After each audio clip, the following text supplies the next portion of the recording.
खासबाग मैदान बांधकामात प्रशासनाकडून दिरंगाई आहे। कोल्हापूरमध्ये पैलवानांचं आंदोलन आहे। बांधकामाकडे दुर्लक्ष केल्यानं प्रशासनानं निषेध व्यक्त केलेला आहे।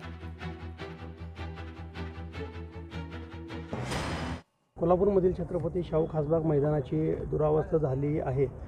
या संदर्भात पैलवान यांनी सर्व शहरातील पैलवानांनी आज या ठिकाणी प्रतिकात्मक आंदोलन केलं आहे आणि निवेदन दिलं आहे, ज्यामध्ये यांची प्रामुख्याने मागणी होती की या ठिकाणी प्रॅक्टिस करण्यासाठी त्वरित आखाडा उपलब्ध करून द्यावा। त्याच्या अनुषंगानं प्रशासनानं सुद्धा सकारात्मक पद्धतीनं त्यांना प्रतिसाद देऊन आज आणि उद्या 1-2 दिवसामध्येच हा आखाडा त्वरित उपलब्ध करून देण्यासंदर्भात जे काही त्या ठिकाणी करणं आवश्यक आहे तर ते सुद्धा केलं जाणार आहे।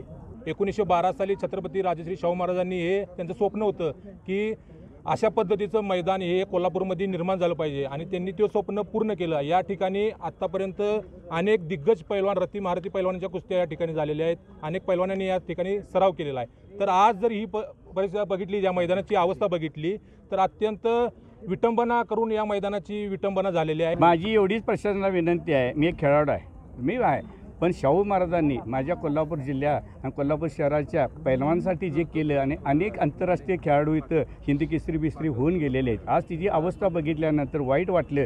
त्यासाठी माझी एक रिक्वेस्ट आहे, विनंती आहे की लवकरात लवकर आमच्या कुस्तीचं मैदान, माझ्या शाहू महाराज आमचे दैवत आहेत, त्यांचं आठवण ही आयुष्यभर पिढ्यानपिढ्या राहिली पाहिजे। ह्या पद्धतीनं प्रशासनानं लक्ष दिलं पाहिजे। लोकशाही मराठी ऐका, पहा, जागरूक रहा।